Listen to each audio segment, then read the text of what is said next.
The Arabian horse breed has been around for thousands of years, living among the desert tribes of the Arabian Peninsula. Through the ages, the Arabian horse has become domesticated and formed a bond with man that to this day is still a sought-after treasure. Keeping this breed going are countless men and women who have dedicated their lives to continuing the Arabian horse heritage through breeding. Every year, phenomenal Arabian horses are produced by the breeding industry. Many of the horses go on to have successful showing and breeding careers because of their great start in life from their breeders.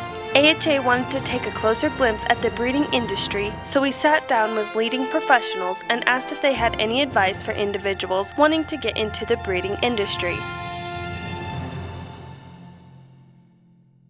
If I wanted to give an advice to somebody, I'd definitely advise them to get an Arabian horse because of what he stands for and what he has done for his program and where he is today. I think there's a difference in definition. I think there are people who breed horses and then there are horse breeders.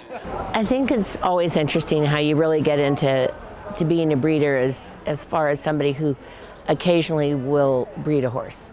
Because I think that to really be a breeder means you are going to establish a breeding program. You're going to do something with longevity. You're going to do something every year that can, complete a vision you may have. And you have to realize that isn't done in one generation. It isn't done ever over a lifetime completely. I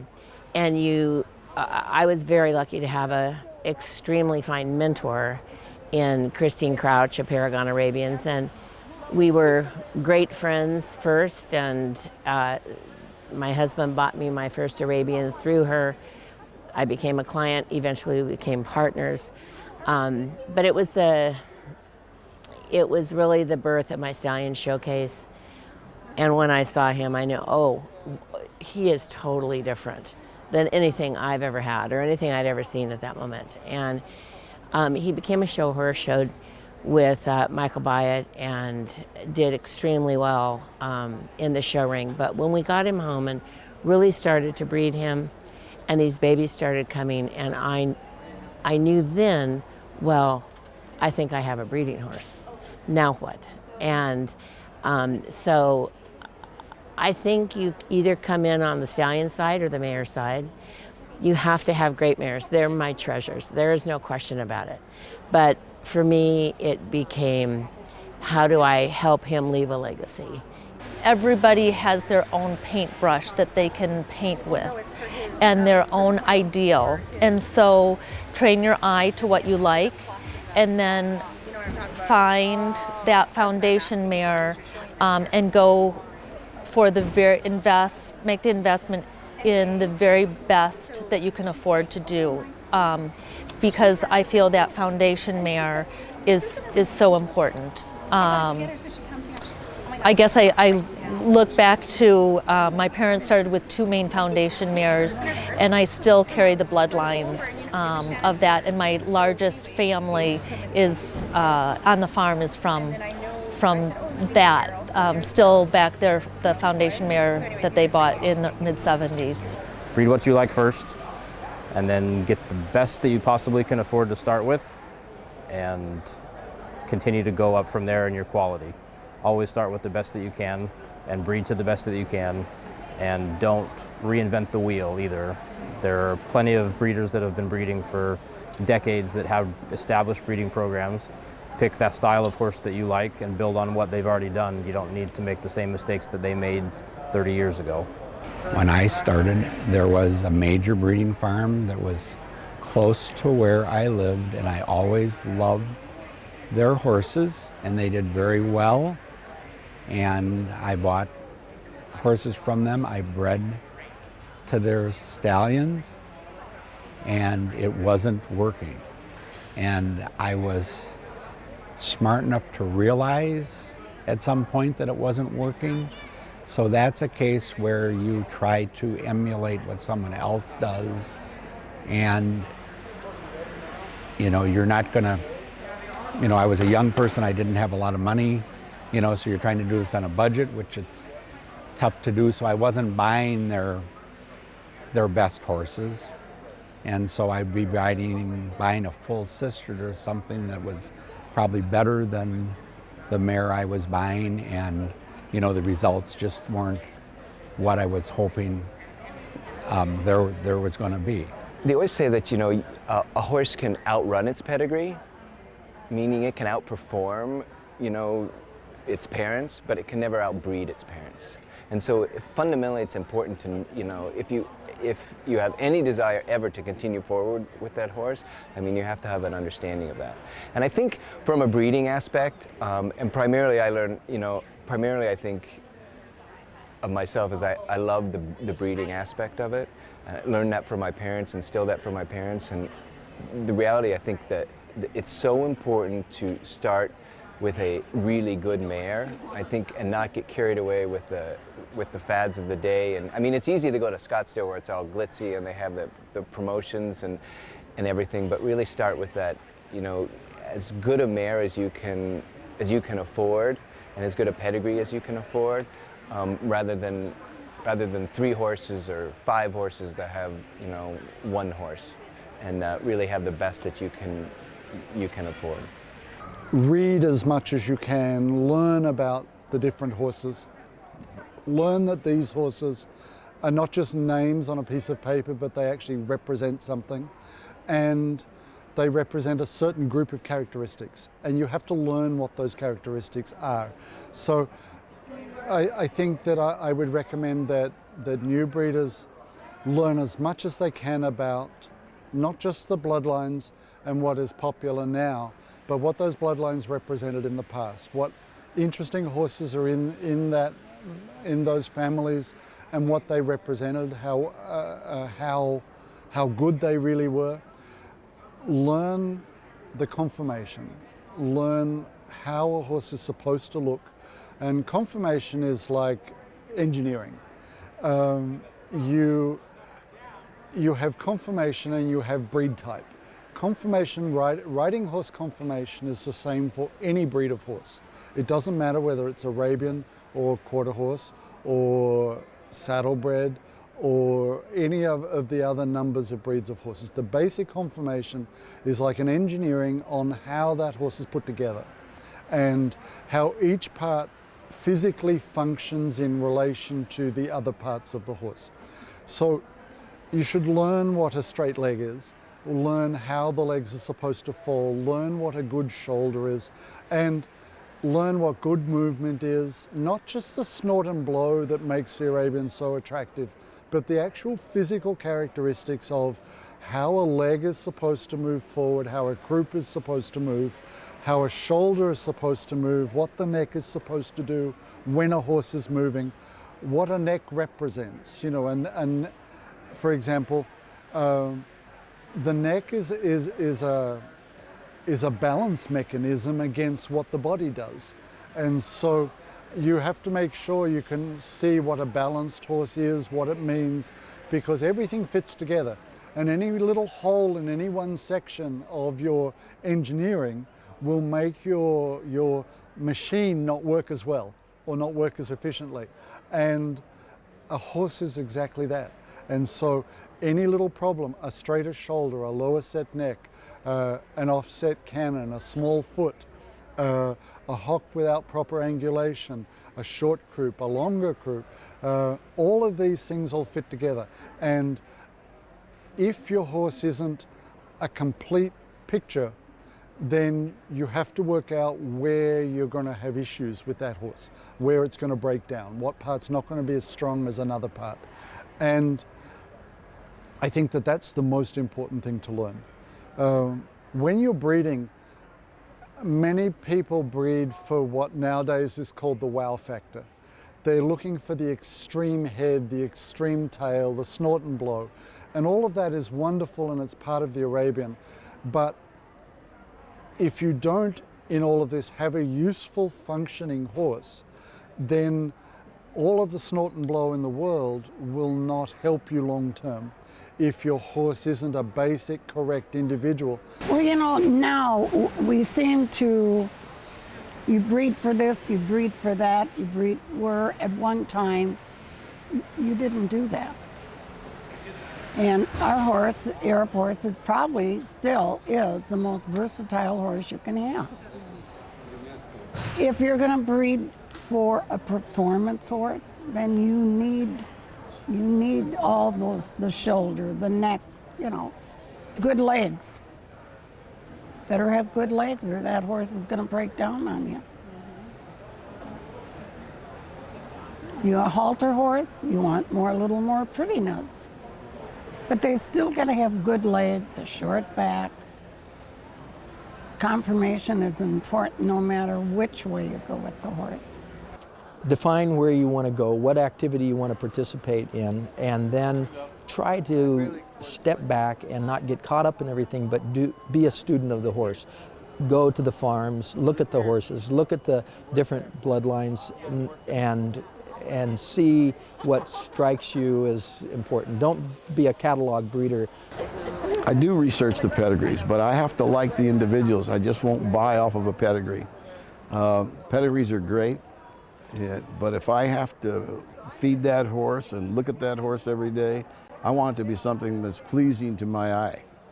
Hopefully, sometimes, I've been recommended horses on pedigrees, but when I see the individual, I didn't like it. So if I don't like the individual, even though it's got a great pedigree, I back away. Some people will buy on pedigree. I'm not one of them. I have to like the individual. I think it's very important to look at a horse. A great show horse and a great breeding stallion are not always the same horse at all. And I think you have to, like I said, again, ideally you would look at a horse and say, no, I've seen many full crops and this is really what I want. This horse consistently seems to throw these features that are really what I want to complement my mare and what I want to layer. I call breeding long-term to keep layering what you love. You should start to develop a vision of what the kind of horse you want to bring to the table is. And everyone talks about a beautiful athlete, and of course that is what I want. I never breed a horse without trying to make its conformation as good as I can and as beautiful as I can. But I also want it to have an ability that if I don't hit that bullseye and it's not the amazing halter horse that it will have a great life because it will have an ability to do other things. It's taken us a long time because we've done it kind of on our own. I think you maybe, if you're thinking about showing, or if you're in competitive trail or working cow horse or any of the different disciplines, it helps, I think, if you decide which discipline that you're interested in or you're a little more headed towards. And then actually talk to some breeders, go to a horse show, see what horses and what lineage seems to be doing best. And then kind of follow that up. There again, there's lots of people that you can contact to find out and see where mares and stallions of those pedigrees and breedings are, and you can kind of, head yourself in that direction. It's important to find a mentor in this business if you're trying to get into it, and if you're trying to get into the breeding business, to find a mentor that's actually a breeder and not a mentor that's just a trainer. I mean, there are trainers that are great breeders and those would be good mentors.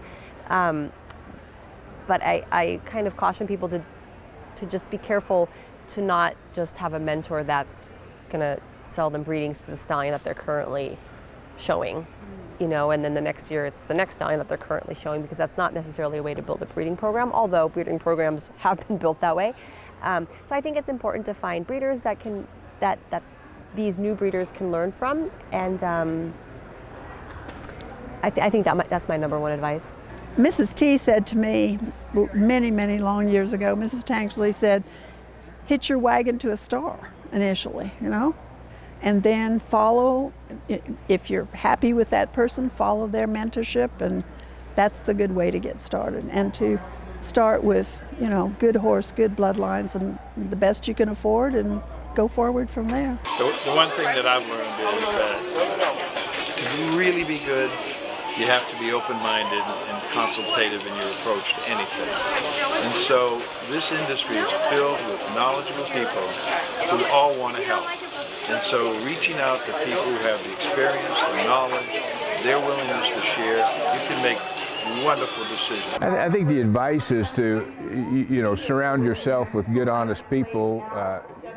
Go to some of these courses that are being offered for breeders, not only at CSU, but Texas A&M and Kentucky and other places have these great, 3 and 4 day courses that really can get you started. And then obviously with the web anymore, you can get about whatever you want on the web. So be a student of the breed and surround yourself with good advisors, and that would be my advice.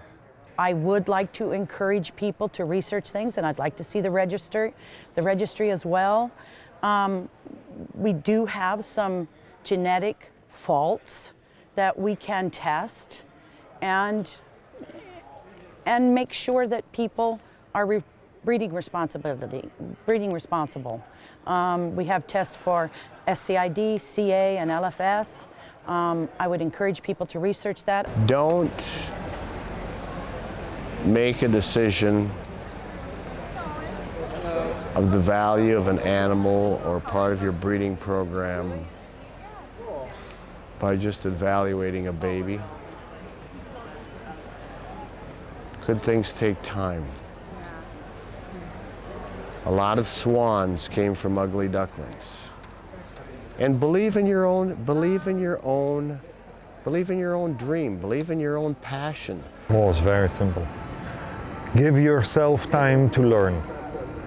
Most people, they come into this with an enthusiasm that is so big that they can't wait to own their first horse, and that is probably wrong. Give yourself the time to travel, and don't think that after 1 year you know it, because you don't. And if you come into it, do it slowly, do it carefully, do it thoughtfully, and go and find yourself not always the people who are just in it to market. Try to go and find to the people, or maybe don't need it. I mean, this is a difficult answer in this way, because there is good and there is, not so good. But, so somebody who needs to come into this business needs to be aware of that it is horse business. And it's rough and it's tough. And that's why I'm saying, do it slowly, take your time. My advice is be open-minded. Don't think that you know it all, because we never stop learning. And surround yourself with people that they know and they're honest and they respect it in the breed, and learn as much as you can, and then make your own decisions based on it. Don't depend 100% on somebody telling you something. It is your horse, your breeding program. You will have to live eventually with the product, so you have to be happy. But what I would say today to anybody that's breeding today, right now, that you breed to own. Tara Borsick, who is an Arabian horse trainer up in Oregon, I like to copy her term. She says you breed to own, and I think she put it so well. Today you breed expecting to own that horse.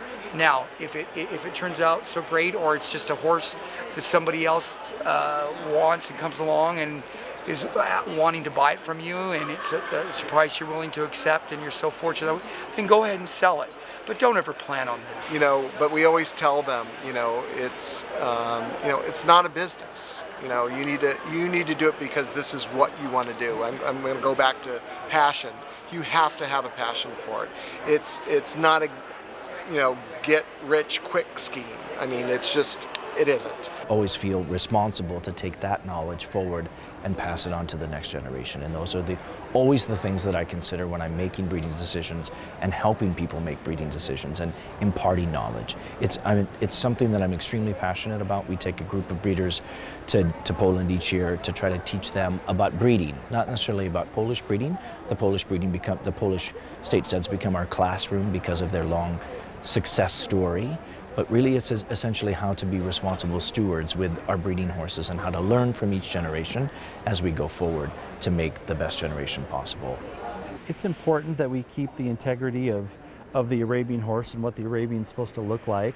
it's important that we still maintain that a lot of us do this because we love it. There's always the financial aspect of it, and we'd love to try to make some money, but ultimately we do this because we love it. And that's the important thing, and that's the thing we need to keep pushing.